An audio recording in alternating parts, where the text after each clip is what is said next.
¿Me escuchan, chicos? Chicos, ¿me escuchan? ¡Ay! Se le escucha, Miss. Ah, ya estaba ya. Hace ratito les estaba preguntando y tuve que volver a reiniciar la máquina. Nos votó su compañero, nos sacó del Zoom a todos.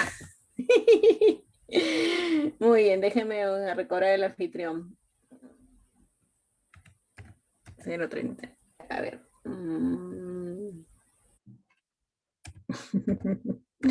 Sorry, chicos, problemas técnicos, problemas técnicos. Muy bien, ahora sí. Ahora sí se escucha. Ahora vamos a abrir otra vez el archivo. Ojalá que no se cuelgue. Sorry, chicos, problemas técnicos.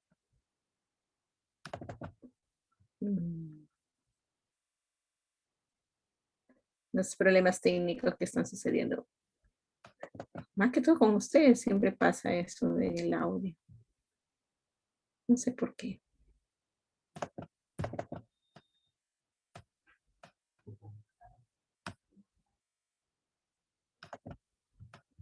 Bien.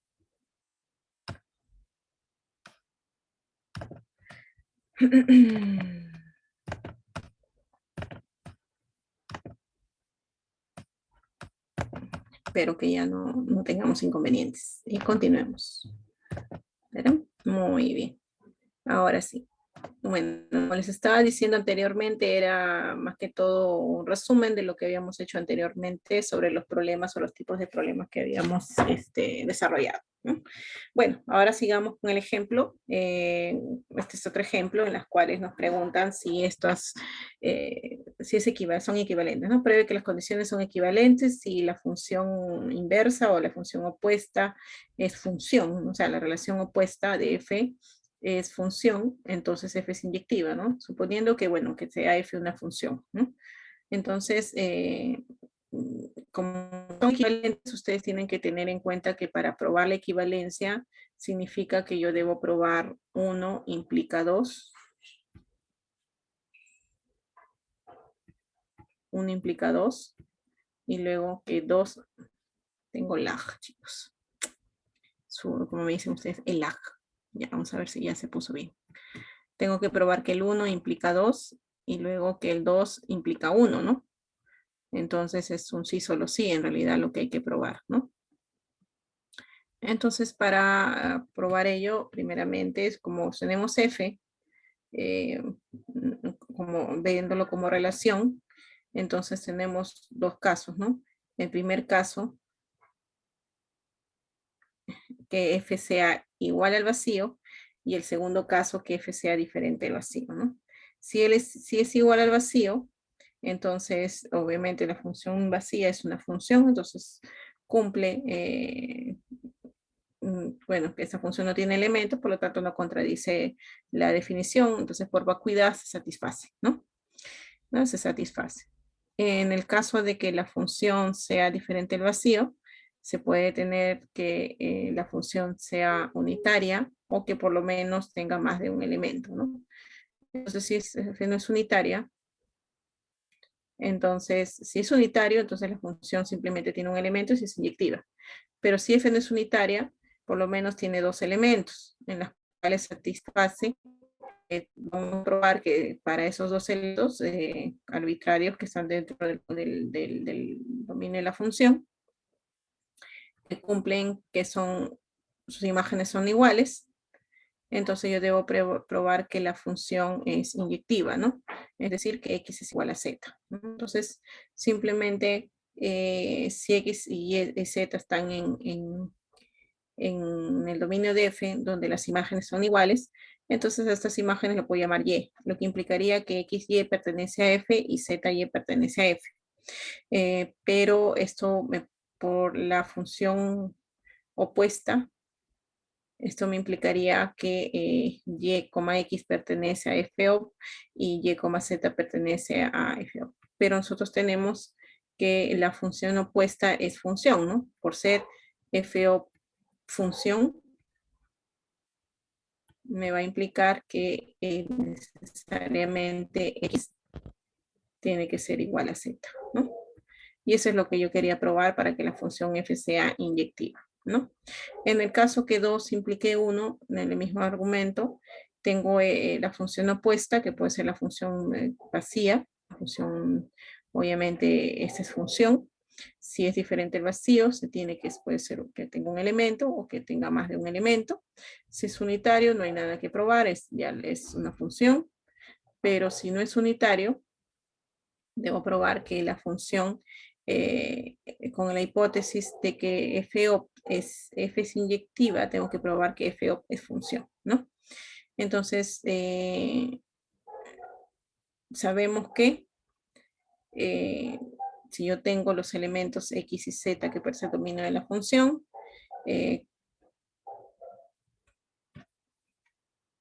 a ver, yo quiero probar que u es igual a b, ¿no? Entonces, vamos a considerar,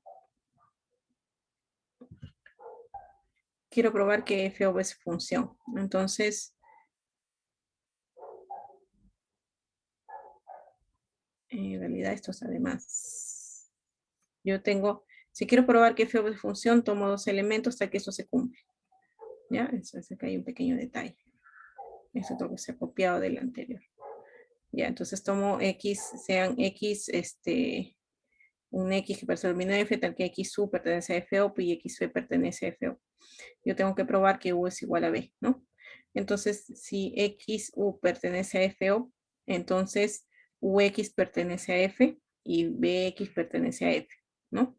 Entonces, esto me implicaría que X, esto está de más, sorry chicos, tengo que quitarlo. Entonces, esto me implicaría de que X sería F de U y también X sería F de B. Pero yo tengo de condición de hipótesis que F es inyectiva, lo que me implicaría que U es igual a B. Y eso es lo que yo quería probar para poder decir que la FO es una función. ¿Se ve? Muy bien.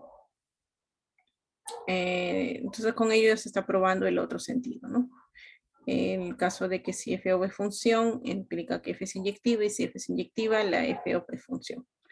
Aquí solo se tendría que ver como relación y cuando puede tener, no tiene elementos, si tiene elementos, si es unitario o no es unitario.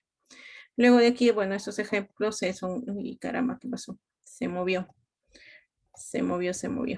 Bueno, este es un ejemplo súper sencillo en el sentido de que si yo tengo una función definida sobre el conjunto de los polígonos y que me piden que pruebe si esa función es inyectiva, sobreyectiva o biyectiva, ¿no? Y que haya la inversa de este conjunto, ¿no? Las imágenes de estos conjuntos y también que me haya las imágenes, las preimágenes. Bueno, en este caso es fácil de probar. Acá quizás habría que haber movido un poco, pero bueno. Primer ítem me dicen si pruebe si es inyectiva, sobreyectiva o biyectiva. Entonces, en el primer caso, la función no es inyectiva, ya que si yo considero el conjunto de los rectángulos, triángulos rectángulos y triángulos equiláteros son conjuntos distintos, pero sus imágenes son iguales, ya que me está llevando a la cantidad de lados que tiene ese polígono, ¿no? Entonces no es inyectiva, tampoco sobreyectiva, porque si fuera sobreyectiva, esa función, su imagen, sobre todos los polígonos, me debería darme todo el conjunto de llegada, que en este caso son los naturales, y vemos que el 1 y el 2 no pertenecen a la imagen de la función, ya que no hay polígonos que nos lleven no hay polígonos de un lado, ni polígonos de dos lados, ¿no? Por lo tanto, eso me va a implicar que no es biyectiva, ¿no? Ahora me piden la imagen del conjunto T, donde T es el conjunto de los triángulos, ¿no? Entonces, si un elemento pertenece a un triángulo, entonces su imagen es 3, ¿no?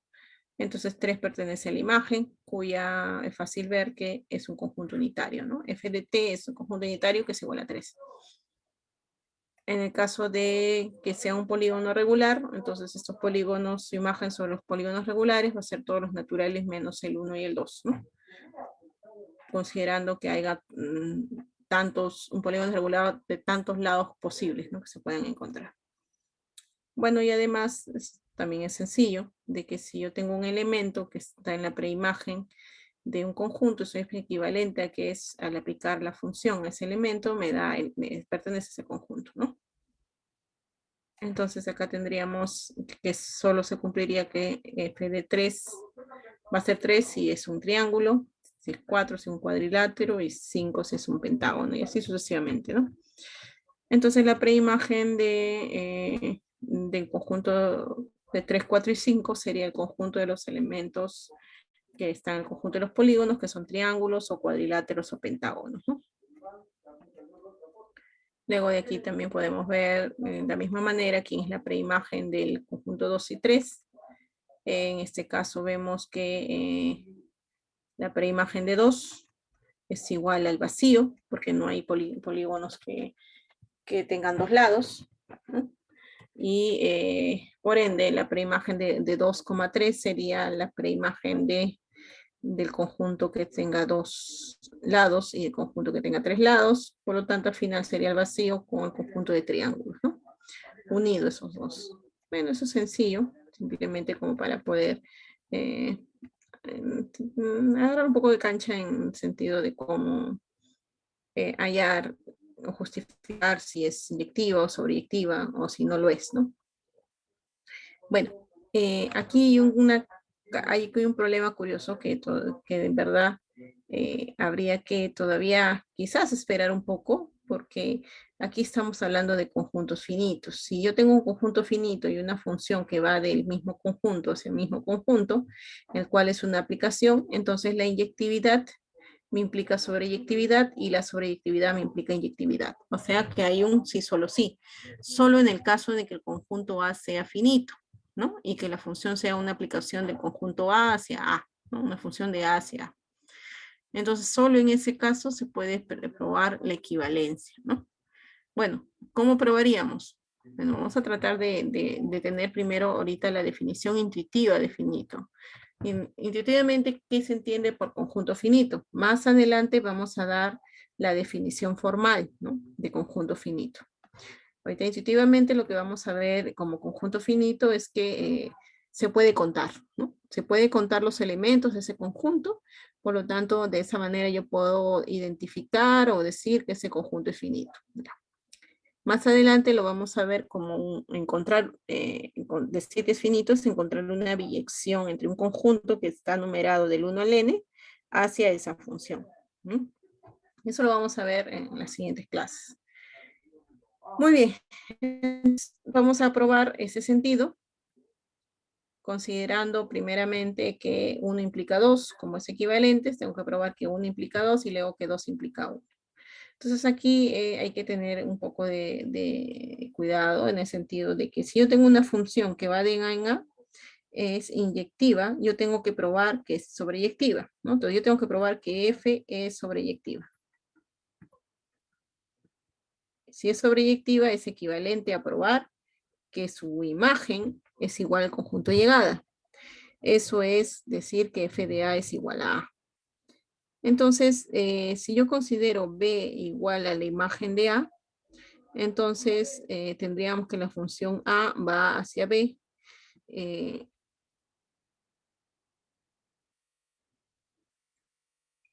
Como está dado aquí, se cumple que su imagen está contenida en A, ¿no? Por la definición de función. Si A es el dominio, como es una aplicación, ojo, como es una aplicación, el dominio de mi función es todo A, ¿no? Y como es una función que va de A hacia A, entonces su imagen de la función, que es f de A, está contenido en el conjunto de llegada. Entonces, por eso nosotros ya tenemos esta inclusión, ¿no? Una inclusión dada ya. Me faltaría la otra inclusión, en realidad. Entonces, si nosotros consideramos la función que va de A hacia su imagen, por el hecho de que la función sea inyectiva, esta otra función también va a ser inyectiva, ¿no? Pero al mismo tiempo, al ser la función f, si f va de A hacia su imagen, entonces esta función es sobreyectiva. Entonces tengo que es sobreyectiva. Y además la inyectividad que jala de esto, de aquí. Entonces toda esta función de A hacia B es biyectiva. Entonces al ser biyectiva, entonces esa función posee inversa, ¿no? Posee inversa, es decir, otra función que también es biyectiva que va de B hacia A, ¿no? Muy bien.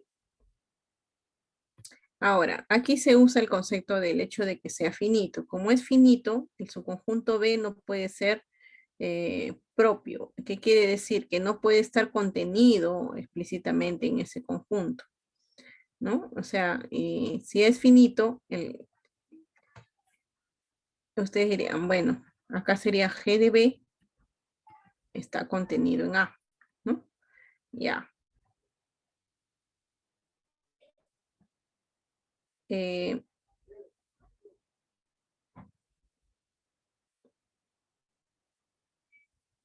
A ver, ¿cómo lo podemos probar sin necesidad de usarlo? O sea, como es finito, el subconjunto B no puede ser propio. Es decir, que B no está incluido. Está incluido en A, pero eh, no puede ser diferente, ¿no? O sea, significa de que B está incluido en A y que B sea diferente de A. Eso significa que no sea propio, ¿no? Porque si ustedes dicen que es un subconjunto propio, a ver, si B está contenido en A, pero es un subconjunto propio, lo denotamos de esta manera. En el sentido de que B está contenido en A, pero que B es diferente de A, ¿no? A ver, esto significa que es propio. Acá hay una negación que no debe estar, ¿no? ¿Qué significa que es su conjunto propio? Significa que está contenido en A y que sea distinto de A, ¿no? Eso significa que sea un subconjunto propio. Que B es un subconjunto propio de A. ¿Ya? Es equivalente a esto. Bueno,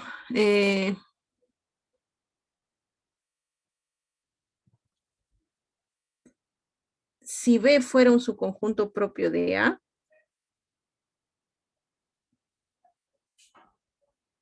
tendría que llegar a una contradicción. A ver, quiero llegarlo sin tener que usar lo demás, ¿no? Entonces, acá está usando el concepto de infinito. Si un conjunto no es finito, significa que existen subconjuntos propios que están contenidos en él, en las cuales yo puedo generar una biyección, ¿no? Entonces, este G que va de B hacia A es una biyección. Es una biyección. Entonces, si existe una biyección entre estos dos conjuntos, A y B, bueno, que también sería este en realidad, ¿no? Existe una biyección entre estos dos conjuntos. Entonces, no al ser finito, no puede haber una biyección entre sus conjuntos propios de él con el conjunto de finito. No hay. No hay una biyección pero esto es por la definición. Acá tendríamos que adelantar, ¿no? Por definición de conjunto infinito, ¿no? O sea, todo conjunto, si es un conjunto infinito, se puede encontrar una biyección entre un subconjunto propio del conjunto con el conjunto infinito, ¿no? Entonces, como esta es una biyección, B de que va de B hacia A, entonces, al ser esta finita, no es un subconjunto propio, ¿no? No puede ser un subconjunto propio de A, ¿no? Entonces, ahí se tendría eh, que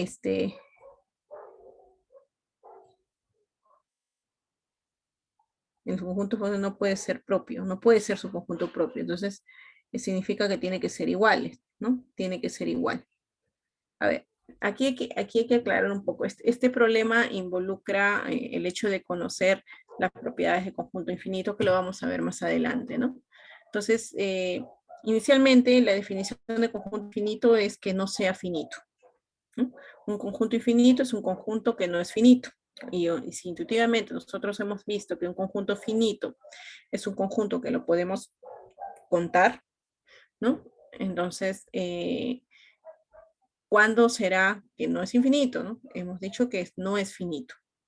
Entonces, vamos a ver más adelante de que los conjuntos infinitos se pueden caracterizar como conjuntos en los cuales puedo encontrar una biyección entre un subconjunto propio de él con él, ¿no? Por ejemplo, a ver, ¿quiénes podríamos considerar como conjuntos infinitos, ¿no? Bueno, los mismos reales, ¿no? Los mismos reales es un conjunto infinito, ¿no? Si podemos verlo así, porque no es finito. Y se puede construir una función que sea biyectiva sobre un subconjunto propio con él. Uno de ellos es el intervalo 0,1, ¿no? Entonces, en ese caso es una propiedad que cumple los conjuntos infinitos, ¿no? Entonces aquí, este ejemplo como que podríamos haberlo dejado un poco posterior, pero vendría a aplicarse los conceptos que hemos hecho, pero simplemente con esta propiedad de que por ser finito, el subconjunto B no puede ser propio, por lo tanto tiene que ser igual. Y con ello ya se tiene la igualdad, ¿no? Voy a tratar de ver si con otro argumento puedo considerarlo, pero el detalle es que usamos conjunto finito. Y eso es lo que cambia un poco nuestra, la estrategia de cómo resolver este problema. Bueno, quizás lo voy a quizás mover para la parte de conjuntos finitos para que sean quizás más claro la prueba, ¿no? En el caso de la sobreyectividad, el otro sentido que 2 implica 1, tenemos la hipótesis de que f es sobreyectiva. Al ser sobreyectiva, la función A, la imagen de f por A es A mismo, y vamos a construir, ¿no?, una nueva función que va de A hacia A, tal que a cada elemento de A, por ser sobreyectiva, va a existir un elemento que está en el conjunto f de A, ¿no? ¿No? Entonces, por ser sobreyectiva, ustedes dicen, ya existe un A', por ejemplo, que pertenece, o vamos a ponerle Y', una prima, un Y', si quieren verlo así. Un Y', un Y de A, ¿no? O sea, si yo tengo, un A que pertenece a A, entonces voy a encontrar un elemento que está en la imagen de A, tal que este F de A le lleva Y sub A. Pero esto es equivalente a que Y sub A pertenece a la preimagen del conjunto A unitario. Y ese justamente, este Y sub A, es el valor que yo voy a definir de la función que estoy tomando, lo de A hacia A. Tomo un elemento A aquí y lo voy a llevar a este Y sub A, ¿no? Pero este Y sub A es justamente G de A, ¿no? Entonces elegimos, acá está el G de A, que es el Y sub A, que está en la preimagen del elemento unitario A, ¿no? O sea, tomo un elemento de la preimagen. O sea, yo sé que existe un elemento de la preimagen del conjunto unitario A, ¿no?, por la sobreyectividad. Puede ser que no sea único, depende de mi función, pero yo voy a tomar uno. El hecho de elegir uno de todos los conjuntos que yo voy a analizar, se conoce también como el famoso axioma de elección. Si ustedes quieren un poco visualizar o ver qué trata, es justamente esa estrategia, ¿no? Voy a tomar un elemento que sería como representante del conjunto, elijo uno. Entonces, al elegir ese elemento G de A igual a Y de A, entonces estoy construyendo una nueva función que me toma un elemento de A y me lo lleva a un único elemento del conjunto llegar a que es el mismo A, ¿no? Esto hace que que la función sea inyectiva, la nueva función, ¿no? Elegimos un G de A, como es un elemento cualquiera de los elementos de A cuya imagen es F, existe al menos uno, ¿no?, por la sobreyectividad. Entonces, esta función en G satisface que si yo le aplico el F, me lo lleva al A para cualquier elemento de A. Entonces, la composición de F compuesta con G me da la identidad. Entonces, esto me dice que esta función posee inversa. Y en particular, inversa derecha, ¿no? Porque lo estoy haciendo por la derecha. Esto me va a implicar que la función G es inyectiva y por ende sobreyectiva, ¿no? Porque me lo va a llevar a sobre su imagen, ¿no? Entonces es una biyección. Entonces acabo de encontrar una función en la cual me dicen que f es inyectiva, ¿no? Esa función f posee inversa a la derecha y consecuencia g es inyectiva y sobreyectiva, ¿no? Pero como posee inversa la derecha, f es inyectiva. Ahora voy a colocar qué significa inversa derecha y qué significa inversa izquierda, ¿no? Simplemente que esté por la derecha y que esté por la izquierda, ¿no? Entonces, ahora,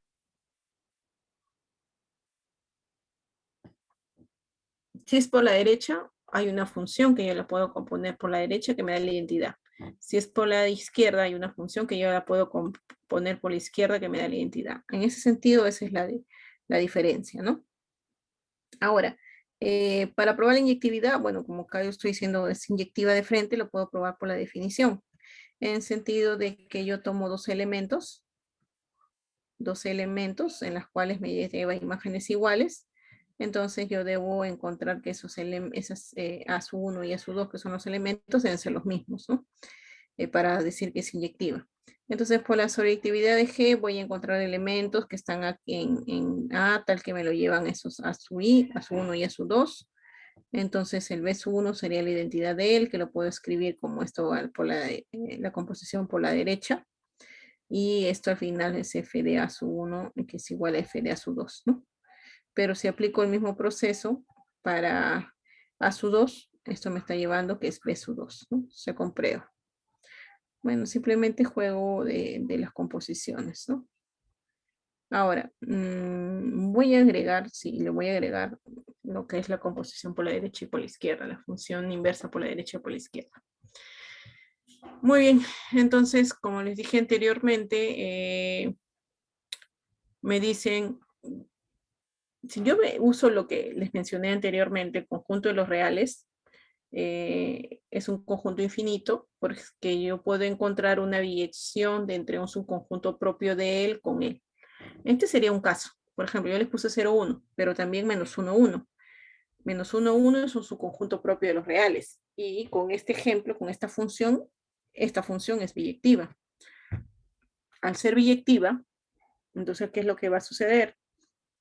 Justamente está cumpliendo la condición que les mencioné anteriormente de conjunto infinito, que lo vamos a ver más adelante, porque acabo de encontrar una biyección entre un subconjunto propio de los reales y los reales, ¿no? Entonces, R es infinito. Es otra forma de poder justificar que ese conjunto es infinito. Hay varias maneras de poder justificar que los reales es infinito. Esta es una de ellas. Bueno, pero la idea de este problema es simplemente ver y probar dada una función con una cierta regla de correspondencia, cómo probamos que la función es inyectiva, cómo probamos que la función es sobreyectiva, para poder decir que es biyectiva. En otras palabras, sería un problema más sencillo, ¿no? Quizás el orden, me debía considerar primero esto antes de los demás. Me voy a cambiar el orden quizás, ¿no? Porque dije, uy, estamos haciendo un problema muy fuerte anteriormente, que serán los anteriores, y le hemos bajado el level. Entonces vamos a bajar un poco, voy a reordenarlo para que ustedes puedan ver, bueno, primero problemas más simples para luego ver problemas un poco más complejos, ¿no? Pero a veces los problemas más simples ya, ¿para qué mencionarlos? Porque se supone que ustedes ya lo conocen o ya saben las estrategias que deben utilizar para poder justificarlo, porque cálculo diferencial.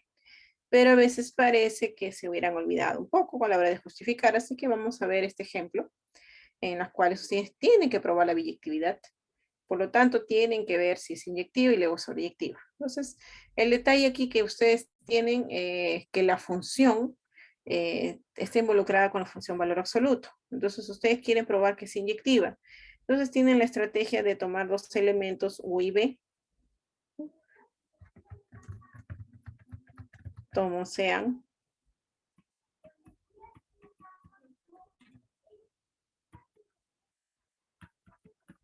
f de U es igual a f de B. Y yo debo probar, bueno, que esto me implica que U es igual a B. O equivalentemente que si U es diferente de B, debo probar que F de U es igual a F de B, ¿no? Porque las dos me están implicando que es inyectiva, ¿no? Entonces aquí yo voy a tomar dos números reales y voy a tomar los siguientes casos. Primeros casos, que esos dos números reales sean ambos positivos y a la vez que se cumpla que F de U es igual a F de B. Si esto se cumple, para el caso con U y B positivos, entonces se le puede levantar los valores absolutos a la hora de evaluarlo y me implica que U es igual a B. Se cumpla F de U es igual a F de B. Entonces también se levanta el valor absoluto y tenemos que implica que U es igual a B. Y un tercer caso, ¿no? Que haya cambio de signo, o sea que uno es positivo y uno es negativo, que lo puedo ver como que el producto es negativo. Esto me está implicando que en realidad estos dos elementos son distintos. Entonces, ¿me conviene hacer lo que sean iguales? No, no, me conviene usar la otra equivalencia. Si son distintos, debo probar que las imágenes son distintas. Entonces, si yo hago el producto de estas imágenes, voy a encontrar que también es negativo, lo que me va a implicar que esos elementos son distintos, no pueden ser iguales, ¿no? Porque por lo menos tiene que haber un cambio de signo, ¿no? En alguno de ellos. Entonces esto me va a dar, me va a concluir que en todos los casos se cumple la condición de inyectividad, ¿no? Que me está implicando en cada uno de los casos, ¿no? Que los elementos sean todos positivos, mayores o iguales que cero, que sean negativos o que alguno de ellos esté en un lado, o sea, positivo, negativo, positivo. Se puede verlo como que ambos, su producto sea negativo, ¿no? Y con ello sale, se redujo separar en dos casos. Este caso 3 podría haberse separado en dos, pero podemos hacerlo como uno solo, considerando esa condición, ¿no? Ahí están contenidos los dos casos. Entonces, con ello ya probamos la inyectividad. Pero para el caso de la sobreyectividad, perdón chicos, se me movió mucho las diapositivas. En el caso de la sobreyectividad, lo que nosotros tenemos que tener en cuenta es lo siguiente, ¿no? ¿Qué es lo que debo probar? ¿No? Yo debo probar para la sobreyectividad es que la imagen de la función por R me dé todo el intervalo menos 1, 1. Entonces aquí se tiene que probar por doble inclusión, ¿no? Podemos usar la definición en sí, ¿no? Si es una función que va de R al intervalo menos 1, 1, entonces hay una inclusión. Pero también podemos verlo como que su imagen, o sea, el rango está contenido en menos 1, 1, ¿no? Entonces podemos tomar un elemento en R, en la imagen de F por R, entonces va a existir un elemento en la cual está en R, cuya evaluación por F me da el Y. Le aplico la función, lo analizo con un valor absoluto y reconozco que ese valor absoluto es menor que 1, lo que me implica que f de x pertenece a menos 1, 1, por lo tanto el y pertenece a menos 1, 1. Entonces simplemente estoy viendo que está contenido, en otras palabras, el rango está contenido en el intervalo menos 1, 1. Ahora veamos la otra inclusión, ¿no? Para probar la inclusión de otro elemento en el intervalo menos 1, 1, y debo encontrar un elemento en el conjunto de partida que es todo R, tal que al evaluarle el F me da ese Y. Y justamente ese X es el Y entre 1 menos valor absoluto de Y. Como no puede tomar 1 y menos 1, está bien definido ese elemento. Ese elemento está indefinido y está en los reales. ¿Qué sucede si yo lo reemplazo con X? O sea, le reemplazo, le aplico F. Ese sería F de X y obtenemos que se obtiene Y. Entonces sí se verifica que existe un X en R tal que al evaluarlo con F me da el Y. Por lo tanto, tenemos que se cumple la otra inclusión. Entonces hemos probado las dos inclusiones. Hay que tener en cuenta que para estos tipos de problemas hay que probar las dos inclusiones, ¿no? Entonces hemos visto primeramente que la función es inyectiva, ¿no? Hemos visto que es inyectiva y luego hemos visto que es sobreyectiva, ¿no? Entonces, profesor, ¿hemos empezado con ese tipo de problemas? Sí, en realidad sí, para poder ver. Entonces, aquí justamente ese ejemplo está un poco adelantado. En realidad debíamos haberlo visto acá, porque aquí recién nosotros definimos cuándo la función es inversa a izquierda y cuándo la función es inversa a derecha. Lo voy a reordenar ya, chicos, para que pueda estar en realidad como en el orden adecuado, ¿no? Entonces, el detalle aquí es una función posee inversa a izquierda si es que yo puedo encontrar una función que cuando la componga por la izquierda me dé la identidad, ¿no? La identidad respectivamente sobre el conjunto X, ¿no? Si estoy definiendo una función de X ahí. Y si va a tener inversa derecha, si lo compongo a la derecha me da la identidad respecto a Y. ¿Y cuándo me dice que es inversible?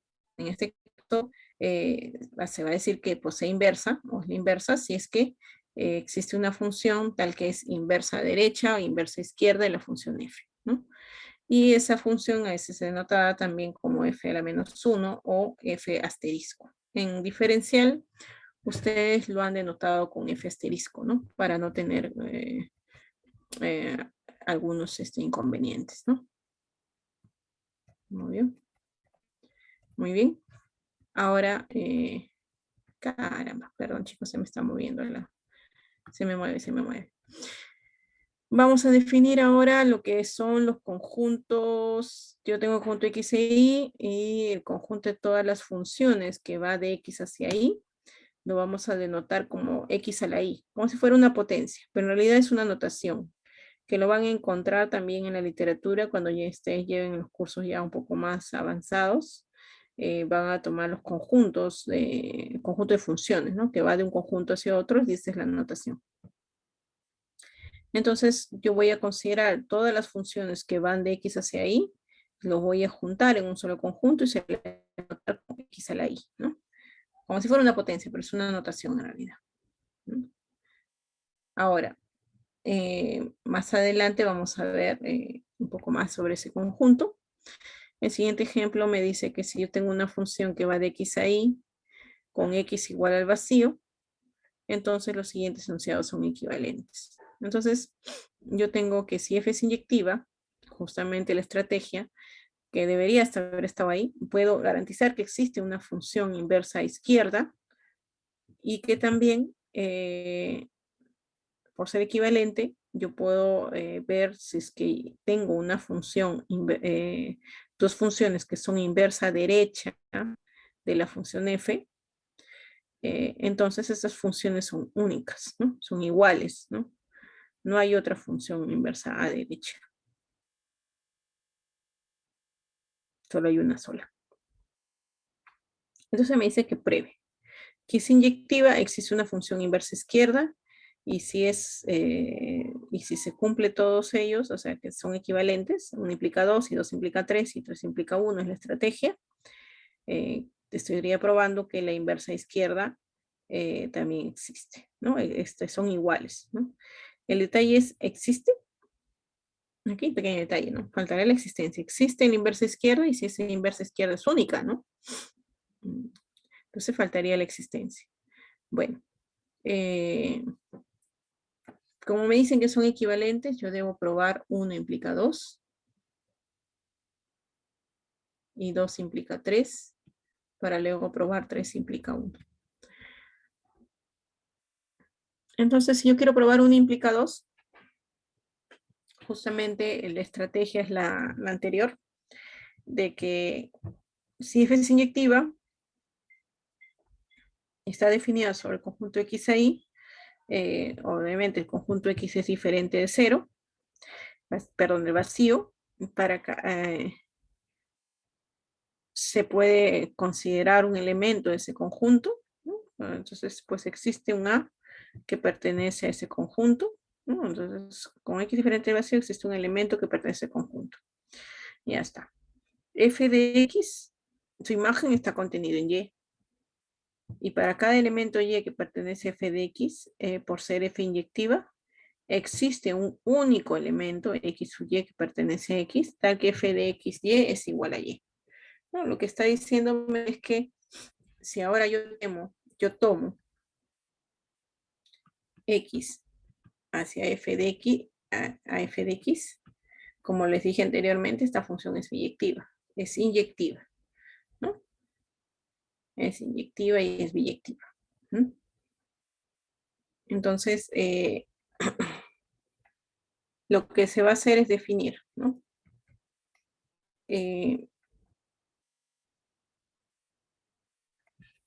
Una función para que se tenga más claro cómo es que se está construyendo, ¿no? Tengo mi función f que va de x hacia y, y lo que sí se cumple es que f de x está contenido en y. Solo tengo la condición que f es inyectiva, ¿no?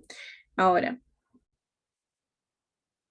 entonces, como está contenido en i, todavía no sabemos si es igual a i, no tenemos esa información, simplemente tenemos la información de inyectividad. Entonces, yo puedo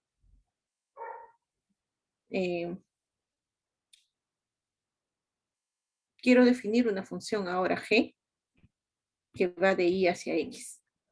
Entonces, este elemento y que va a estar en y tiene dos características, ¿no? Si yo tomo un y que pertenece a y, puede estar en g de y, g de x, perdón, y pertenece a f de x, o que puede que no pertenezca a este f de x, ¿no?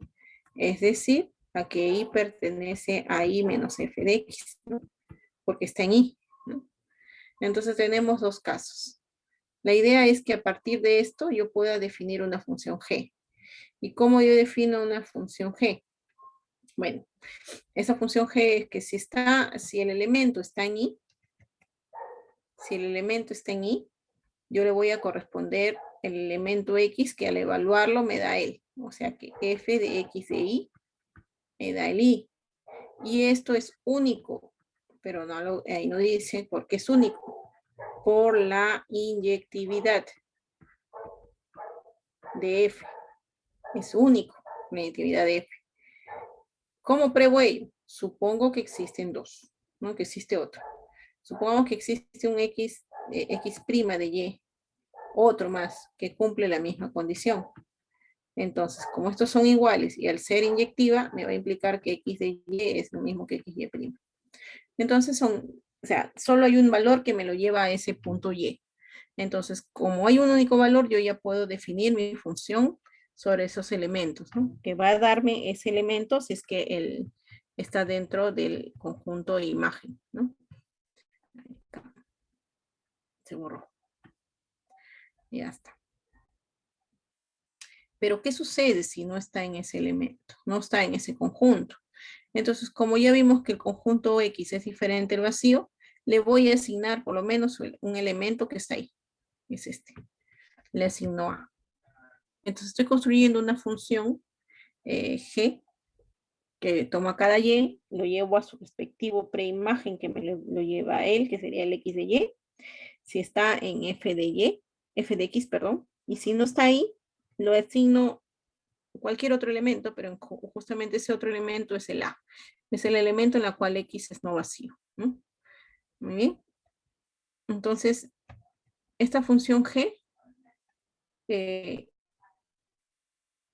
cumple de que si yo la compongo con F, G compuesta con F, y le evalúo un elemento X, tendría G de F de X, pero F de X es igual al Y, ¿no? Si yo tomo un X fijo y arbitrario, hago su evaluación, que sería F de X, y a eso lo llamo Y, ¿no? Entonces, entonces sería G de Y, pero G de Y sería el elemento que está en X que lo lleva a su imagen por F, ¿no? A ese Y por F, que vendría a ser el X, ¿no? Tendría a ser el X. Acá quizás parezca un poco confuso, ¿no? Pero tomo un elemento arbitrario en X y yo quiero probar que la composición es la identidad en X. Entonces, si yo le evalúo en cada elemento de X, me debe dar igual a la identidad. Esta es la identidad en X, ¿no? Esta es la identidad en X. Pero como está en X, no hay ningún problema. Entonces, su Y está en la preimagen, está en la imagen, perdón, de F por X. Y con eso ya estaría justificado, ¿no? Es un poco complicado, ¿no? Quizás si lo vemos con gráficas, este es mi F, este es mi X, y por ejemplo, aquí está mi F de X. ¿No? Por acá está F de X, este es mi Y, y por acá está voy a ponerle con otro color quizás, para que se pueda visualizar cómo se está construyendo esta función, ¿no? Supongamos, ¿no?, que aquí está mi F de X, ¿no? Entonces, a cada elemento que yo tome aquí Y, voy a poder encontrar aquí un X. Y este le llamo X de Y. Es único que me lo lleva a él. Es único. ¿Se ve? Entonces, si está en la imagen, F de Y, entonces hay un único elemento en X que está acá. Pero, ¿qué pasa si yo tomo un elemento acá? ¿Qué sucede si está aquí? No puedo encontrar un X que me lo lleve el F de X me lo lleva a él. ¿Por qué? Porque está acá abajo, ¿no? Entonces, como este conjunto era diferente del vacío, por aquí hay un A, hay un elemento que está aquí. Entonces a estos elementos que están aquí yo le voy a asignar este A. Le asigno ese A. Todos los que están aquí fuera le voy a asignar este A, ¿no? Entonces de esa manera, o sea, de esa manera yo voy a construir mi función G. De esta manera yo voy a construir mi función G.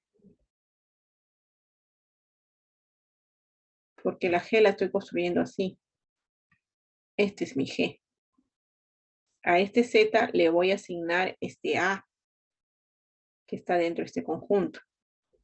Y a este Y le voy a asignar este X de Y, ¿no? Y así es como estoy construyendo mi función G. ¿Se entiende mejor? Creo que así con el gráfico se puede visualizar mejor cómo se está construyendo la función G, ¿no? Si es que este elemento del dominio, que ahora sería Y, está en la imagen de f por x, o sea, está en f de x, entonces le asigno su respectivo x que él me lo llevó a él. Y este x lo denoto como x u y. Pero si no está ahí, le asigno el valor que yo sé que existe por ser no vacío, ¿no? Y estoy construyendo esta nueva función. Esta nueva función g va desde y hacia x, ¿no? G va desde y hacia x, definida de esta manera. Y esta función g cumple que si yo la compongo por la izquierda, me da la identidad. ¿Se ve? Muy bien. Para el caso 2 implica 3. Acá solo me dice que pruebe la unicidad, en otras palabras, ¿no?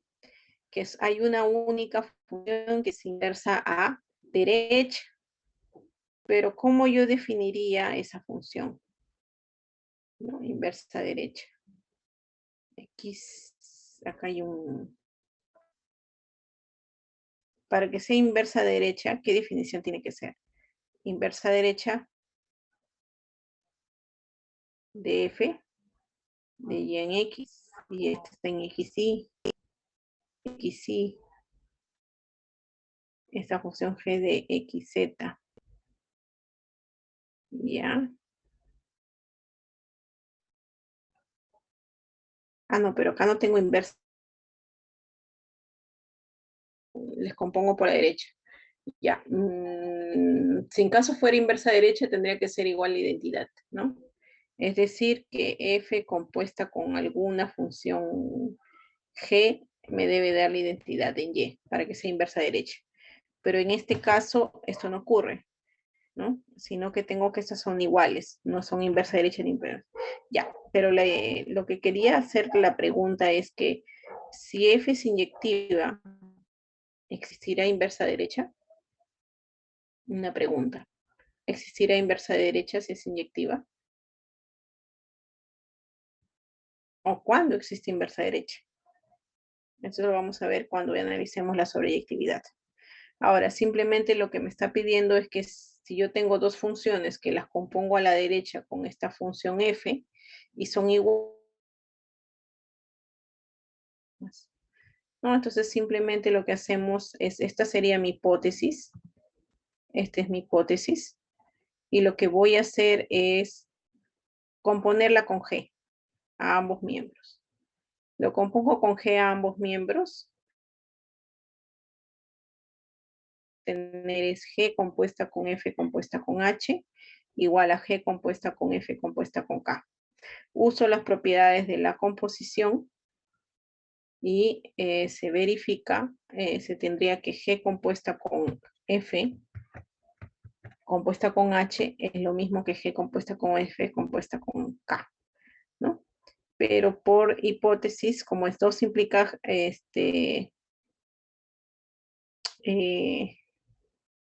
3, hemos compuesto con la G de 2, ojo, con la G que hemos encontrado aquí. Estamos componiendo con esta G, que cumple que esta composición me da la identidad. Entonces, cuando yo la compongo con ella y asocio convenientemente, acá tendría la identidad de X y acá tendría la identidad también de X, ¿no?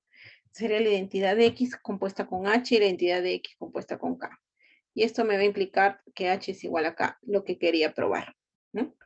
Entonces, con eso ya está probado 3, pero aún no cierro el ciclo. Para probar que es equivalente, he probado 1 implica 2, 2 implica 3, y me falta probar que 3 implica 1. Para probar que 3 implica 1, ahora yo tengo de hipótesis 2. Y debo probar de que la función f es inyectiva, ¿no? Entonces yo voy a tomar dos elementos que están en el dominio de la función, que son x y x', cuyas imágenes son iguales. Si yo tomo que x y x' tienen imágenes iguales, entonces vamos a definir dos funciones, h y k, donde que van de z hacia x, a un conjunto z hacia x, a un conjunto z cualquiera, pero en este caso conjunto unitario z, z. Este z es tal que h de z me da x y k de z me da x', ¿no? O sea, estoy definiendo dos funciones como un elemento arbitrario y genero el conjunto z, que es el conjunto unitario, y con ella yo estoy definiendo una función que va desde ese conjunto unitario hacia x, que sería aquí, h, y el otro k, que va desde ese conjunto unitario hacia el conjunto, hacia x', ¿no? Cuando lo evalúo en z me da hasta x'.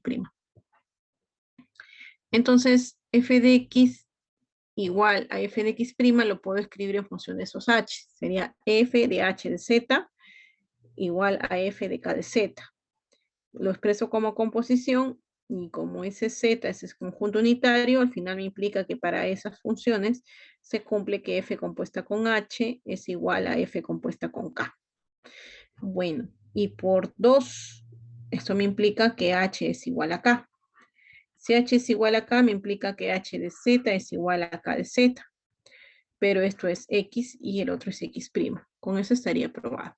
Entonces hay que notar la estrategia es esta, ¿no? Yo estoy definiendo sobre z un conjunto unitario cualquiera y estoy definiendo acá h que me lo lleva hacia x, el conjunto unitario x, y otro que se llama k que también lo llevo pero hacia el conjunto x', ¿no?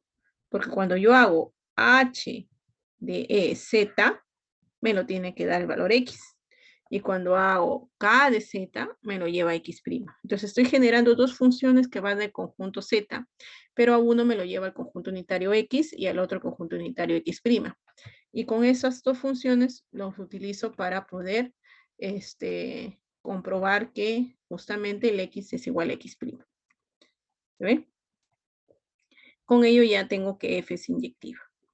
Entonces, ¿qué consecuencia tengo de que el hecho de que f es inyectiva? Si f es inyectiva, tengo la consecuencia de que existe una inversa por la izquierda y que si hay un par de funciones que al componerlas con f por la derecha son iguales, entonces esas funciones tienen que ser las mismas, ¿sí?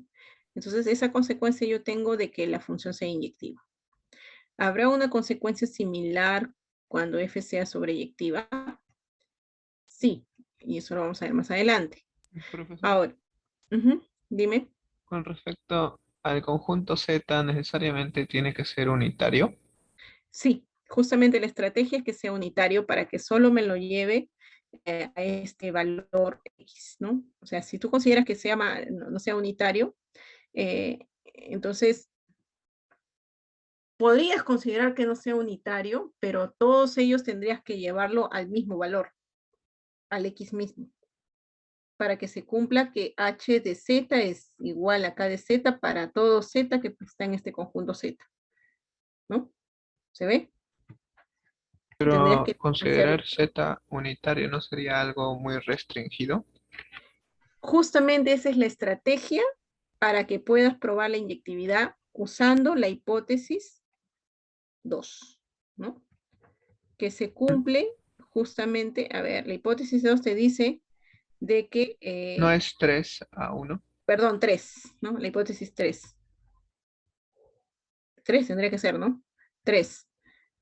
Porque 3 implica 1, ¿no? Entonces, si estas que están acá son funciones que cumplen esta condición, entonces esto se cumple. Entonces, es esto lo que nosotros queremos utilizar, ¿no? Y para eso tendríamos que encontrar o considerar dos funciones que me impliquen que la composición sean iguales cuando lo componga con H y con K. Y acá tendría que ser 3, ¿no? Y he puesto 2, si no me equivoco. Acá tendría que ser 3. 3, 3, 3, 3. Gracias por la observación, acá sería 3.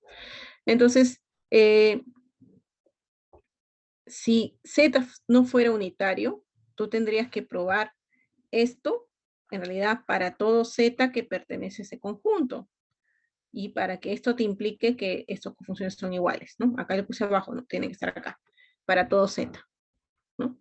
Entonces, y eso cumpliría siempre y cuando todos los elementos, todos los elementos del dominio de Z lo llevo hacia X, con H. Y todos los elementos de Z por K lo llevo hacia X'.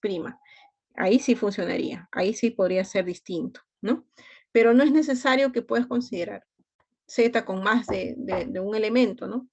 Porque con uno solo ya te funciona. ¿Para qué quieres con más elementos? Lo puedes usar, pero la idea es que esa función, en otras palabras, esas funciones sean funciones constantes, ¿no? Solo que una la llevas a la función constante X y la otra la llevas a la función constante X'.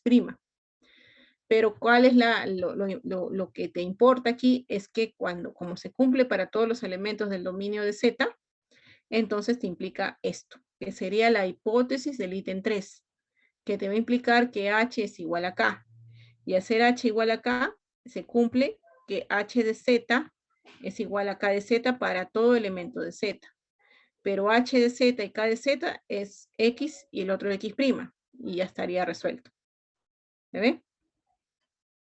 Entonces, esa estrategia, si tú la quieres usar para un Z que no sea unitario, tendrías que considerar que solo lo lleve al elemento X, si es H, y si es K, al elemento X'. ¿Se entiende? Para usar la hipótesis. Pero como te digo, no es necesario que tengas que usar un Z que, por ejemplo, tenga infinito elementos, ¿no? Suficiente que sea con un elemento para que uses las hipótesis, ¿no? Porque si no, tendrías que considerar esto, ¿no? Para todo Z, para todo Z. Y eso es que verifiques, ¿no? Pero en realidad, como es unitario, que te lo lleva a uno fijo, se cumple, ¿no? Entonces, con ello creo que contesto tu respuesta, tu pregunta, perdón. Sí, Mm. aunque no me queda un poquito, voy a revisarlo para también, o con dos, así. Sí, porque Ujú. no la veo todavía. No la ves. Ujú. Ya, la idea es que uses la hipótesis. Mm, Que si tengas sí. que una función, que existen dos funciones que la compongas por la derecha con f son iguales, entonces estas dos funciones son iguales. H es igual a K, ¿no? Entonces voy a considerar una adecuada, una que me sirva. Y esta es una de ellas, bueno, en realidad dos, ¿no? H y K que me sirven. Entonces esas H y K puedo considerar que me va del conjunto unitario Z al conjunto unitario X y la otra el conjunto unitario Z al conjunto unitario X', ¿no? Y de esa forma ya tengo un par de funciones que cumplen esas hipótesis y por lo tanto obtengo esa implicancia de que el H es igual al K, ¿no? Y al final ese X es igual a X', ¿no? Bueno, quizás con el gráfico se entienda mejor, pero como tú dices, ¿no? Es bien restringida. Bueno, justamente es las apropiadas, las que te funcionan para poder llegar a esa conclusión, ¿no? Y sí, existen funciones, existen problemas en donde tú justamente para poder resolver ese problema tienes que considerar una función adecuada, ¿no? Que es la que te da la respuesta. Más o menos quizás ustedes hayan visto eso cuando usan el teorema de valor, el teorema de rol o el teorema de valor intermedio. Cuando quieren aplicar el teorema de rol, el teorema de valor intermedio, lo que hacen es justamente construir una función según la condición que tienen que probar, que es la adecuada, la que te va a funcionar, la que te va a servir y que va a cumplir con las condiciones para poder aplicar el teorema y llegar a lo que quieres, ¿no? Entonces, en este caso es justamente estas dos, ¿no? Y sí, se puede ampliar el dominio. Z puede ser más de un conjunto unitario, pero la característica es que te lo lleve al X, o sea, que sea una función constante. al X y la otra te lo lleva al X', que sean constantes. Y se Entonces, puede en usar. otras palabras, solamente me basta con que defina una función que cumpla esas condiciones que me están dando Ujú. y probarla con eso simplemente. Claro, o sea, la idea es que justamente cumpla esta condición. Esta, ¿no? Esta que está acá, para que implique esto que está aquí. Ah, ok, Está acá. ok. Ya, ya Pero veo. justamente la estrategia es que cuando tú le evalúes, te da el X igual a X'. Por eso lo tienes que llevar a estos, ¿no? A estos dos. Justamente es la estrategia para que puedas concluir lo que te pide usando esa hipótesis. Muy bien. Entonces, creo que con eso ya queda un poco más claro, pero está muy bien tu pregunta para poder aclarar algunos puntos. En el siguiente caso te dicen que, bueno, el álgebra de funciones, ¿no? Definimos la función f y g, entonces cómo se define el producto y cómo se define la suma. Se definen los otros tipos de funciones, que son las funciones crecientes, decrecientes, no crecientes y no decrecientes. Hay que tener en cuenta que en la literatura, cuando nosotros decimos creciente, estamos hablando de estrictamente crecientes, ¿no? Y cuando es decreciente, estamos hablando de estrictamente decrecientes. Lo que hay que tener en cuenta que nosotros también acá nosotros podemos tener la definición de que una función es monótona. ¿Cuándo es monótona? Cuando se cumple alguna de estas, ¿no? Entonces, van a tener la definición de funciones monótonas si es que es alguna de estas cuatro, ¿no? Si es creciente de manera estricta, si es decreciente de manera estricta, o si es no creciente o no decreciente. Y si es creciente, simplemente lo que tiene que verificar si cuando yo tomo un par de elementos del dominio, si X es menor que Y, el f de X es menor que f de Y. Si es decreciente, cambia la desigualdad. Y cuando es no creciente, cumple que es mayor o igual. Y cuando no es no decreciente, uy, se me fue. Quizás cuando amplié el se movió. Vamos a escribirlo acá. Para todo X que pertenece a X y para todo Y que pertenece también a X, si X es menor que Y, ¿qué me va a implicar? F de X es menor o igual que F de Y, ¿no? Eso es lo que me va a implicar, ¿no? Entonces ahí cambia la definición. Aquí. Entonces, dependiendo hay problemas o propiedades que ustedes pueden tener posteriormente que se dice, si es una función monótona, entonces se cumple ciertas condiciones. Entonces, si es monótona, ustedes para poder probar sin pérdida de generalidad pueden suponer que es alguna de ellas. Es decir, que es creciente, o que es decreciente, o que es no creciente o no decreciente, y desarrollar la prueba. Porque cuando ustedes cambian a los otros casos, va a ser casi similar. Lo único que va a cambiar en las desigualdades, ¿no? Entonces, aquí también ustedes, cuando tengan esos problemas de monoticidad, si es monótona, entonces, sin perder generalidad, asuman una de ellas. Mayormente usan que es creciente, ¿no? Para las pruebas. En otros casos usan decreciente, ¿no? Entonces, ustedes tienen que ver cuáles les conviene para que la prueba sea más directa, ¿no? Aquí, por ejemplo, ustedes tienen ejercicios, ¿no? En los cuales ustedes les dicen, si yo tengo una función que va de X a Y, existe una función G tal que yo pueda componerla por la izquierda y me dé la identidad, eso solo va a ocurrir si solo si F es inyectiva, 1 a 1, ya sabemos que la definición es inyectiva. Ya hemos probado para un sentido, ¿no? Faltaría probar el otro sentido, ¿no? Y en el caso de que sea sobreyectiva, justamente lo que les decía, ¿no? Voy a poder garantizar de que existe una función por la derecha, la cual me dé la identidad, ¿no? Solo se puede hacer eso cuando es sobreyectiva. Y cuando es biyectiva, obviamente ya puedo encontrar una función que sea la inversa, ¿no? ¿Por qué? Porque va a ser inversa por la derecha e inversa por la izquierda. Muy bien, eso está como ejercicios, como para que se pueda resolver. En el caso de que si yo tengo una función que va de X a Y es una biyección, entonces las siguientes condiciones son equivalentes, en el sentido de que si yo tengo G es la inversa de F, entonces G compuesta con F me da la identidad, y f compuesta con g también me da identidad. Y eso es súper sencillo, ¿no?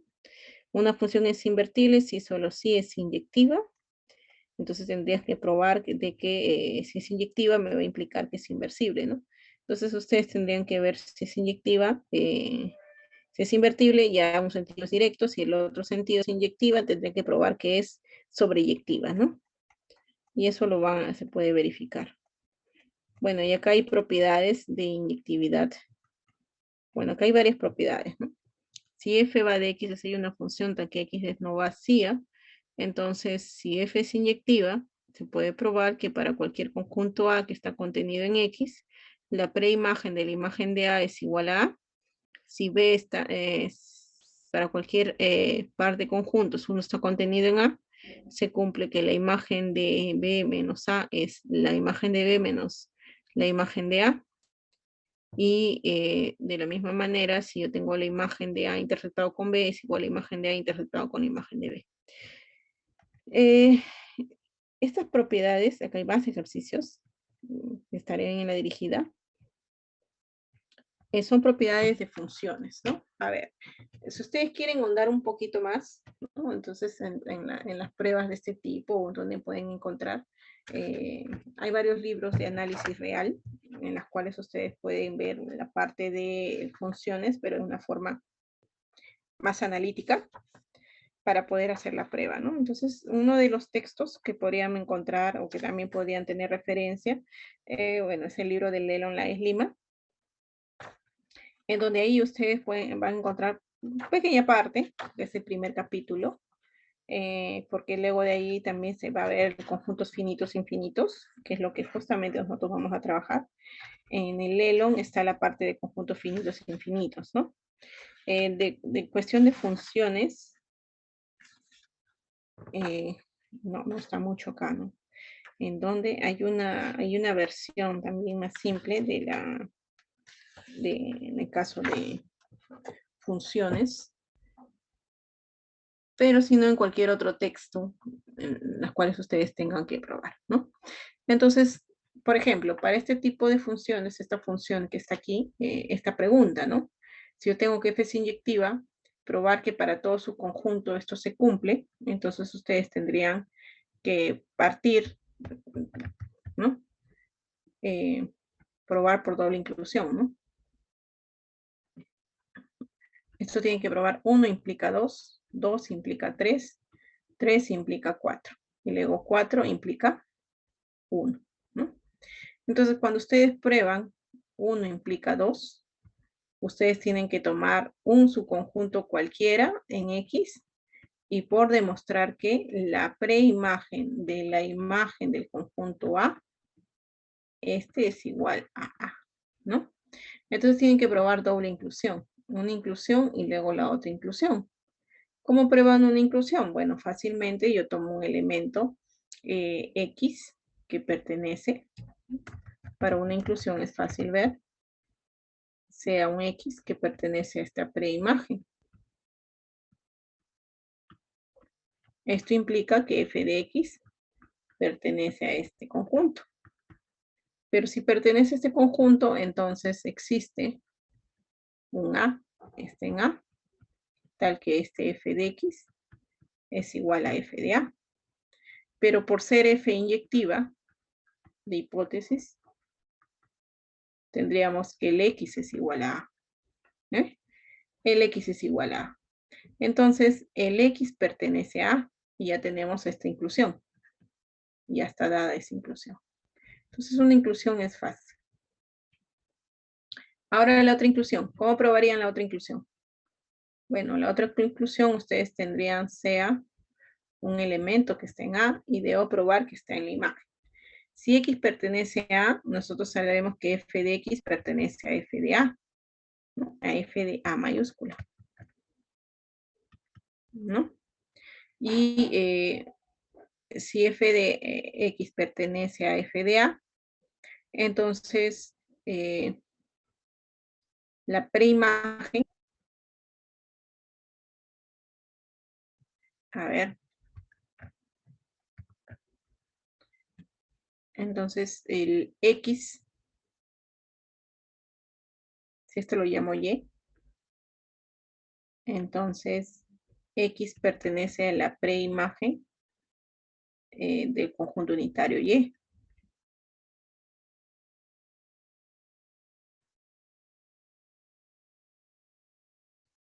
Y esto está,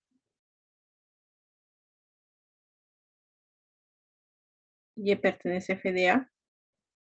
Entonces, de aquí tendríamos que Y está contenido en la preimagen del conjunto A, ¿no? Porque Y pertenece a bueno, la preimagen de la imagen de A, ¿no? Recuerden las propiedades de la preimagen. Si un conjunto está contenido en otro, entonces la preimagen de uno está contenido en la preimagen del otro, ¿no? Entonces nosotros tenemos que este conjunto unitario, el Y, que pertenece a F de A, ¿no? O sea, el Y pertenece a la imagen de A.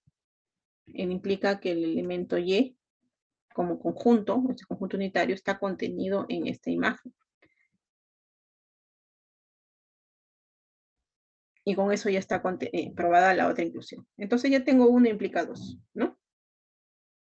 Y eso es fácil de ver. 1 implica 2, ¿no? Considerando esto. Ahora ustedes dirían, bueno, si ya tengo 1 implica 2, ¿cómo pruebo que 2 me implica 3? 2 me implica 3. Bueno, de la misma manera, ¿no? Tomo 2 elementos arbitrarios, A, B, que está contenido en X. A ver, vamos a ver si es que... voy a mejor lo pongo acá. Y lo compartimos.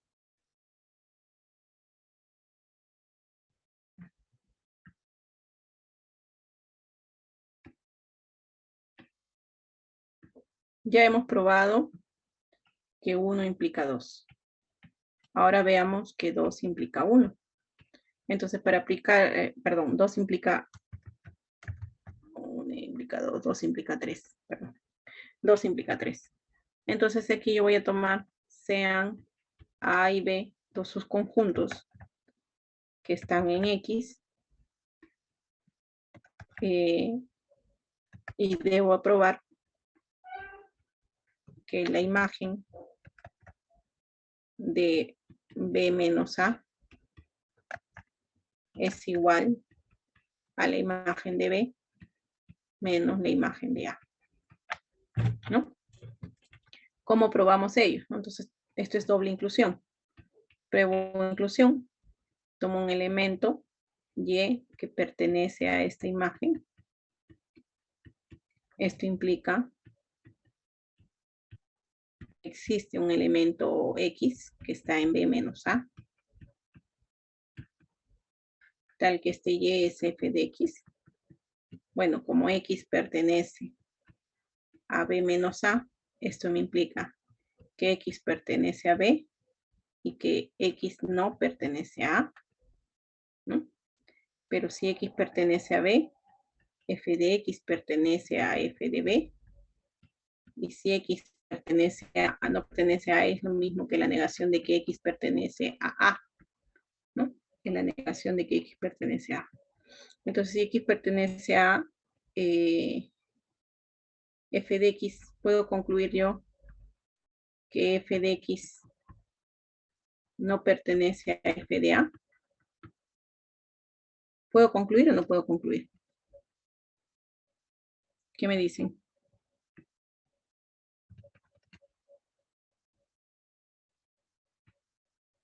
Pues si F de X pertenece a F de A, entonces, ¿qué tendríamos? Entonces, X tiene que pertenecer a A. Pero ustedes dirían, ¿pero por qué? ¿Por qué X debe pertenecer a A?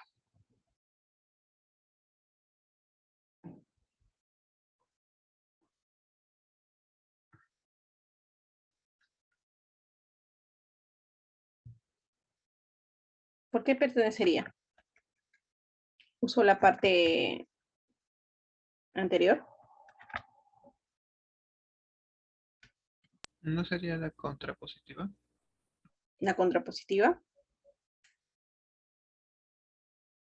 Si X pertenece a, o sea, tú tienes, si X pertenece a, entonces f de X pertenece a f de A. La contrapositiva es que si f de X no pertenece a f de A, entonces X no pertenece a A, ¿no? Entonces X no pertenece a A. Entonces yo estoy suponiendo, ojo, de que pertenezca. Si X pertenece a, implica que f de X no pertenece a, perdón, pertenece a f de A, implica esto, ¿no?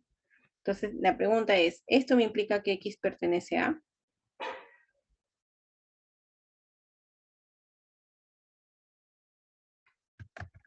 ¿Así es de fácil? ¿O tengo que utilizar la hipótesis?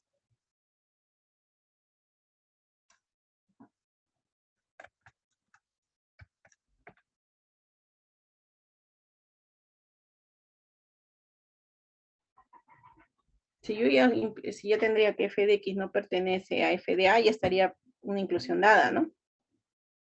Porque esto me implicaría, si eso se resuelve, tenemos que f de X no pertenece a f de B y f de X no pertenece a f de A. Entonces, pero este es Y.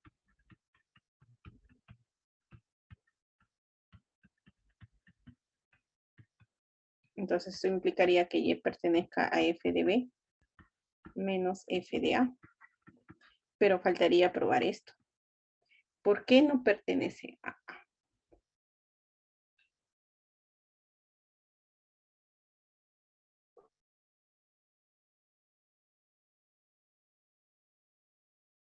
Y acá llegar a una contradicción. La idea es llegar a una contradicción. Pertenece a, si f de X pertenece a f de A por definición, este es un f de, bueno, tendría que usar la hipótesis previa, tendría que usar 1, ¿no? ¿Por qué? Porque si yo uso la anterior, entonces si f de X pertenece a f de A, existe un elemento de A tal que f de X es igual a f de A. Y si yo utilizo de que X es inyectiva, si f es inyectiva, entonces eso me implicaría que X es igual a A, si uso que f es inyectiva.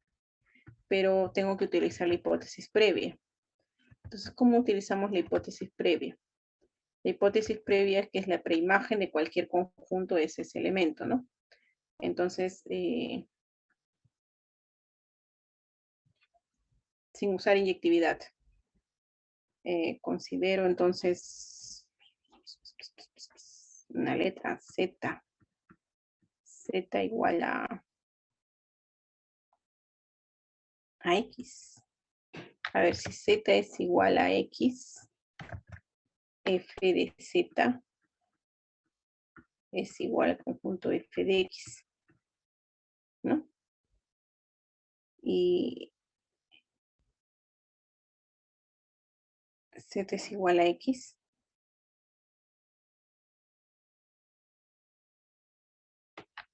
Yo quiero probar que este es igual a.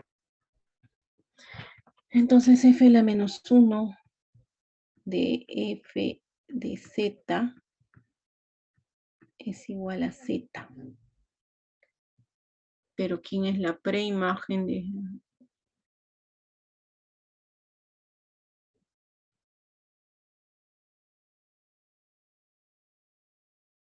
Entonces X.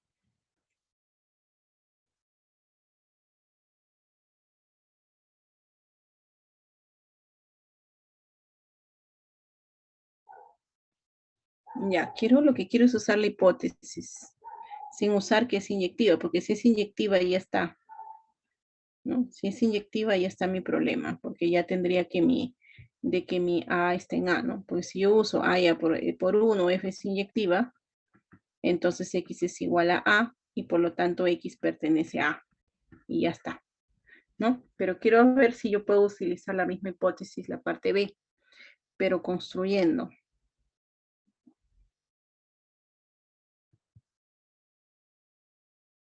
Ya. Tenemos que f de x, estamos suponiendo, ¿no? Asterisco de acá. De asterisco. F de x pertenece a f de a, ¿no? Entonces, x pertenece a f, a la preimagen de la imagen de a, ¿no? Esto es simplemente de asterisco. Entonces, esto es a, y ya está ya. Entonces, simplemente por la hipótesis. Lo voy a poner acá abajo, ¿eh? Para que no lo salgamos. Sino lo que estamos es usar la hipótesis. ¿Qué me dice? Suponiendo de que pertenece. Vamos a suponer, quiero probar que no pertenezca. Entonces, supongamos que f de x pertenece a f de a. Esto me implica que x pertenece a la preimagen de este conjunto, ¿no? Que es f de a. Por hipótesis, por la parte 2, ¿no? La hipótesis me dice que esto es a. Entonces x pertenece a a. Y eso me lleva a una contradicción, porque mi hipótesis me dice que x no pertenece a a, ¿no? Porque de aquí, vamos a poner acá, x no, bueno, x no pertenece a, vamos a poner aquí todavía. Entonces, esto me está implicando, y esto lleva a una contradicción, porque no pertenece. Por lo tanto, el f de x no pertenece a f de a. Ya está. Entonces, he usado la hipótesis. Esta es mi hipótesis 2. Y ya está, ¿no? Entonces, este último paso ya no, porque ya lo hemos puesto ahí abajo. Entonces, con ello ya tendríamos que f de x no pertenece a f de a, por lo tanto, f de x está en, que es y está en f de b, y también no está en f de a. Entonces, ya tenemos una inclusión. Faltaría la otra inclusión. Entonces, yo tomo un elemento y que pertenece a esta diferencia. Ya está. Esto me implica que y pertenece a f de b y que y no pertenece a f de a, ¿no? Entonces, de aquí vemos de que existe un elemento en b, tal que y es igual a un f de b, ¿no? Y del hecho, y reemplazando como y es f de b, f de b, f de b, lo reemplazo. ¿Y qué tendría que reemplazarlo? Lo reemplazo en el otro lado y tendría que no pertenece a f de a. Y por el argumento anterior que hemos hecho acá, si este elemento no pertenece a, su imagen no pertenece a ver, se puede concluir entonces que B no pertenece a A. Esa es mi pregunta. ¿Puedo concluir que B no pertenece a A?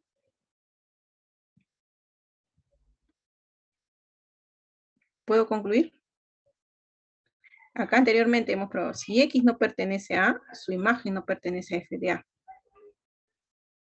Y ahora es al revés. Si tengo que f de b no pertenece a f de a, entonces b no pertenece a a.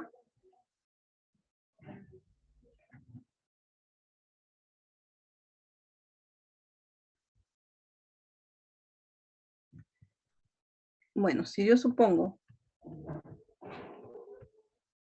si b pertenece a a, entonces f de b pertenece a f de a. Y eso sería una contradicción, ¿no? Entonces, por lo tanto, eso se cumple, ¿no? Y como me dijiste anteriormente, es la contrarrecíproca, ¿no? Ya está acá. Y creo que no era necesario simplemente probar la contrarrecíproca, ¿no? Entonces, por la contrarrecíproca, ya no es necesario considerar la contradicción porque es la contrarrecíproca. Entonces, esto me implica que no pertenece a. Entonces, como no pertenece a, entonces tendríamos que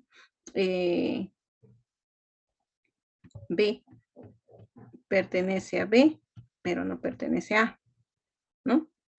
Entonces, Y, que es igual a F de B, pertenece a F de B menos A. Y con eso ya estaríamos con la otra inclusión. ¿Se ve? Y por eso ya me da la igualdad. Con esos tendríamos 2 implica 3. Ahora faltaría 3 implica 4. Para probar 3 implica 4, tengo que probar de que para cualquiera es A y B,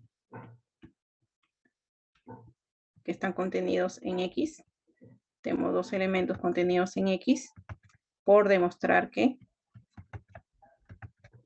f de A intersectado con B es igual a f de A intersectado con f de B. Entonces tengo que probar esta igualdad, ¿no? Entonces de la misma manera, una inclusión. Tomo un elemento que está en esta imagen. Entonces esto implica de que existe un elemento X que está en la intersección, tal que este Y es f de X, ¿no? Ahora, si X pertenece a A intersectado con B, me implica que X pertenece a A y que X pertenece a B. Por lo tanto, acá tendríamos que X pertenece a f de A y X, f de X pertenece a f de A.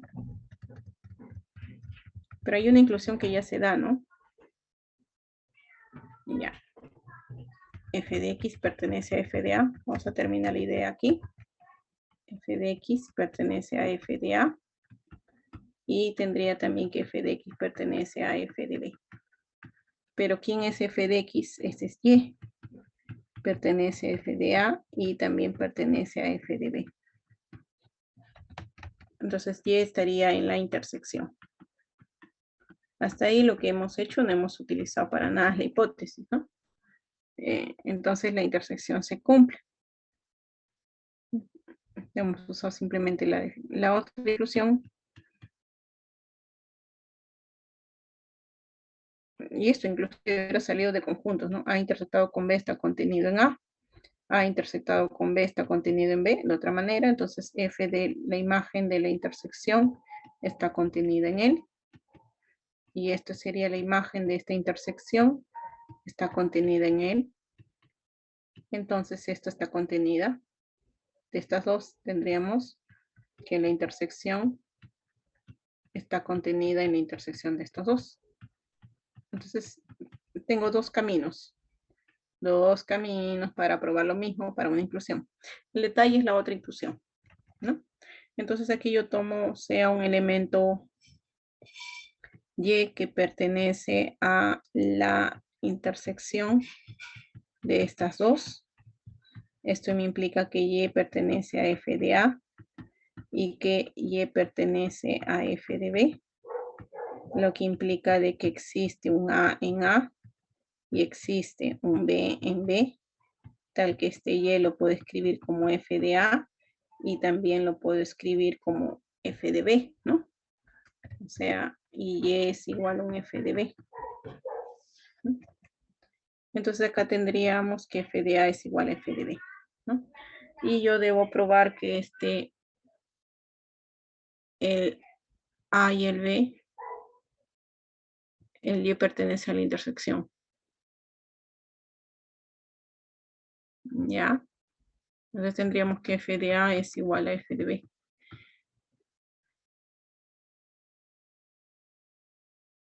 Por un argumento anterior se puede hacer si f de A, f de B pertenece a f de A, concluyo que B pertenece a A.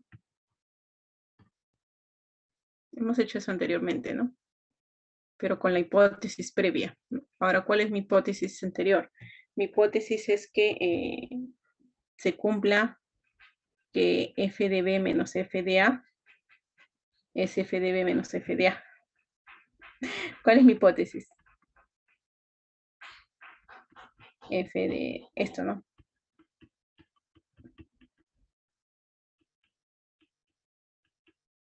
¿No? Para un B y un A, ¿no? ¿Puedo concluir esto? O sea, yo tengo que f de B pertenece a f de A. Tendría que probar que f B pertenece a A. O sea, tengo que probar esto, pero con la hipótesis previa. Entonces, ¿cómo probamos eso? Bueno, si yo supongo que B no pertenece a A, Entonces,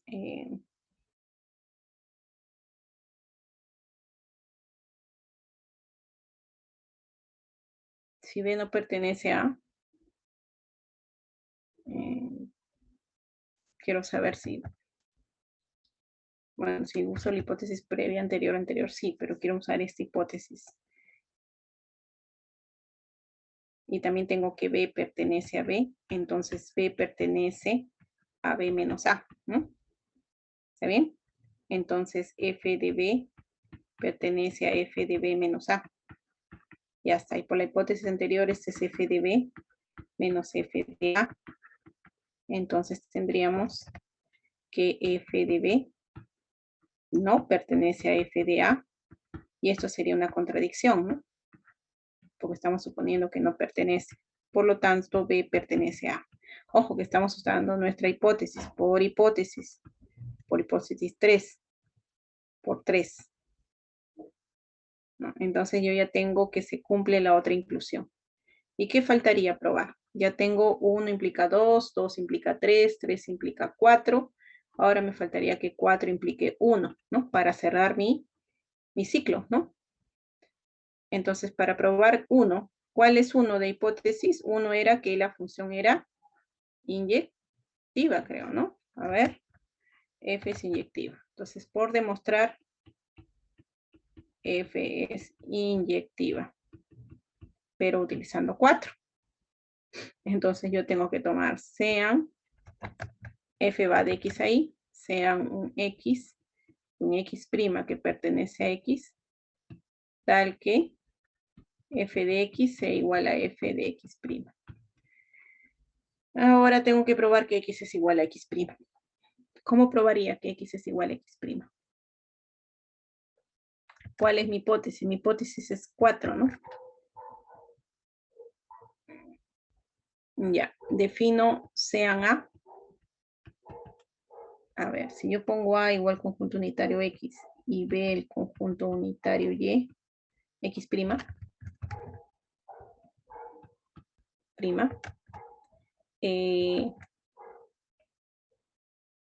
el F de X pertenece a F de A, ¿no? Y el F de X prima pertenece a F de B, ¿no? Entonces, este F de X y X prima, que lo voy a llamar Z, entonces Z pertenece a F de A intersectado con F de B. Pero esto por hipótesis, por 4, esto es F de A intersectado con B. ¿Ven? Entonces, el Z pertenece a la intersección.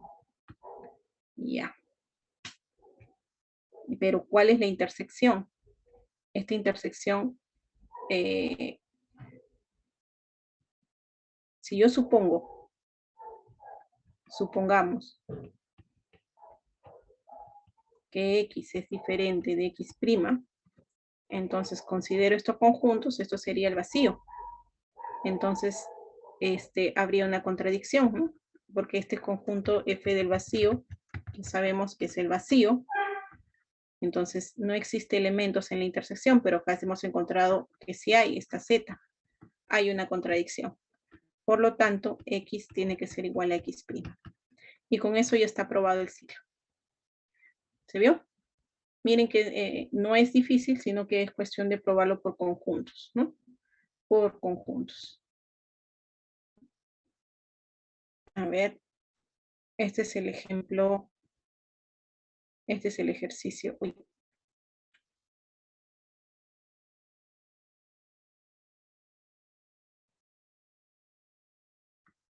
Ya está. Este es este ejercicio 3, ¿no? Este ejercicio 3 es que hemos desarrollado, estoy completándolo con la pantalla, con el cuadernito. No es complicado, parece complicado en el sentido de que hay 4 cosas que probar y esas 4 cosas están un poco, dicen, uy, ¿cómo voy a probar, no? Hay otro equivalente, no sé si está acá, está más abajo, con la función inversa, pero también hay otro equivalente hay otra equivalente, es así igualito, pero con la sobreyectividad, ¿no? Acá está, esta. También, ¿no? Porque miren, acá van a tener la imagen y la preimagen, ¿no? Y hay otras más que son equivalentes. Entonces, también de esa manera similar se puede probar ese tipo de problemas, ¿no? Entonces ya quedaría como ejercicio intentar resolver estos problemas que también van a estar en la dirigida de este sábado. No quiero ya llevar al otro tema porque ya el otro tema lo vamos a ver la siguiente semana, ¿no? Para que se evalúe en la siguiente calificada, si no me equivoco, ya tenemos otra calificada o hay dos dirigidas. Hay dos dirigidas Son dos dirigidas. y luego una calificada, ¿no? Sí. Y eso es de que ya corresponde la siguiente, una calificada, ¿no? No, este sábado es dirigida. Sí, Y la siguiente que viene, sí, calificada. calificada, ¿no? O sea, después de esta dirigida de este sábado, o sea, hay dos dirigidas antes de una calificada, ¿no? Entonces, para evaluar en la siguiente calificada solo todo lo que es funciones, ¿no? Solo todo lo que es funciones, ¿no? Quiero introducir, no le he puesto, pero quiero introducir el tema de funciones pares, impares, pero lo puedo introducir dentro de los ejercicios, ¿no? Yo les puedo definir, por ejemplo, cuando una función es par o es impar y les pido ciertas propiedades, ¿no? Más que todo para que ustedes tengan, para ver cómo es que manejan las demostraciones cuando tienen funciones pares, impares o periódicas, que es lo que me falta con incluir, ¿no? Pero lo puedo incluir dentro de la dirigida. La idea es que para la siguiente semana ya empecemos ya con conjuntos finitos y conjuntos numerables, pero primero con conjuntos equipotentes. No lo he querido considerar ahora para que ya solo se evalúe todo lo que es funciones, ¿no? Conjuntos sí viene, porque es lo que es los temas, es conjuntos y funciones, ¿no? Y si se dan cuenta, dentro de estos problemas de funciones también estamos viendo conjuntos, ¿no? Entonces, está implícito. Muy bien, chicos, vamos a concluir hasta aquí para no avanzar un poco más, que eso ya lo dejamos para la siguiente semana, para que solo se evalúen esta Dora, dirigida. Dime, no pasó asistencia, ¿no? ¿me olvidé? ¿Están seguros que en el pasado sí les dije que iba a pasar? No, no pasé, me olvidé. Ya bueno, voy a pasar. A ver, Alba Kuyash está presente. Mm, presente. Atarama, Basurto, Presente. Carranza, Presente. Casafranca, Castillo Flores, Chávez Macedo, Presente. Desme Paucar, García Delgado, Guane Sarmiento, Presente. Inocente, Guane, muy bien. Inocente Valle, Jiménez Hurtado, Presente, Miss. Juárez Palomino, Licas Castillejo, Maldonado Jesús, Presente, Miss. Mamani Rosas, Presente. Ore Montes, Porras Carguachín, Porras, ya muy bien. Quispe Cruz, Presente, presente. Ruiz Arica, alguien se les cruza. Presente, Miss. Suclupe González, Tueros, Presente. Valencia. Presente. Muy bien, a ver, Suclupe, Ore, Licas, Juárez, Inocente, García, Desme, Castillo, Dora, ¿sí? el alumno Juárez es el que estaba mal del micrófono. Su audio, ya, muy bien, gracias. Juárez, ya está. Inocente, García, Desme, Castillo, Casafranca. Muy bien, chicos. Gracias por hacerme acordar la asistencia, sino que a veces me olvido o me confundo con el otro curso que ya pasé y pienso que ya les pasé a ustedes. Muy bien, chicos. Entonces voy a cerrar ya el Zoom para poder subir los materiales al Classroom y nos estamos viendo en la siguiente dirigida del sábado. Voy a tratar de publicarlo con anticipación para que ustedes puedan participar. Para que Profesora, tengan... Dime. ¿Me podías repetir el nombre del libro que había dicho? No escuché muy bien. Elon Lagues Lima, pero les va a servir para la parte de conjuntos finitos. Pero pueden buscar cualquier otro libro de análisis real en las cuales ustedes puedan encontrar los temas de funciones, ¿no? Para que complementen, ya que esos libros son más formales, ¿no? En ese sentido, porque como ustedes tienen que demostrar, entonces ahí les va a dar las pruebas, ¿no? Y más o menos esos libros de análisis real que pueden encontrar el Apóstol, cualquier otro que ustedes encuentren en línea, en las cuales ustedes vean que los temas que estamos viendo están ahí, les pueden ayudar para resolver los problemas que estamos considerando, ¿no? Porque ahí abarca esos temas, por lo menos un capítulo, no tan amplio, pero ahí están justamente las propiedades, algunas pruebas de algunos ejercicios que pueden estar en la dirigida, y la idea es que ustedes practiquen esos ejercicios, los formalicen o detallen un poco más y los pongan, ¿no? Como practicando y aparte tienen sus participaciones para sus prácticas, ¿no? Así que voy a tratar de tener lo más antes posible la versión de la dirigida. No lo he hecho antes porque tengo que ver hasta dónde llego para considerar los problemas, ¿no? Si no, estarían un poco más, habría más problemas o menos problemas, ¿no? Pero voy a tratarlo de terminar, porque tengo que actualizar esos ejercicios, algunos son los mismos del ciclo pasado, un porcentaje, pero hay otros que son distintos, ¿no? Para que ustedes puedan tener variedad. Y esos libros de cursos de análisis real les va a servir mucho en esta parte, ¿no? Porque al menos ese capítulo, esos capítulos de funciones, de conjuntos y de conjuntos finitos y numerables es justamente lo que ahorita vamos a ver. Y sí, les recomiendo revisar algunos textos, ¿no? Ustedes vean cuáles son los que asimilan mejor, porque depende de cada uno, con cuál se familiariza mejor en la nomenclatura, en la forma de escritura, en cómo lo explican, y con ese ténganlo como libro base, ¿eh, chicos? Bueno, muy bien. Voy a finalizar para poder subir material al Claro. Nos estamos viendo, chicos.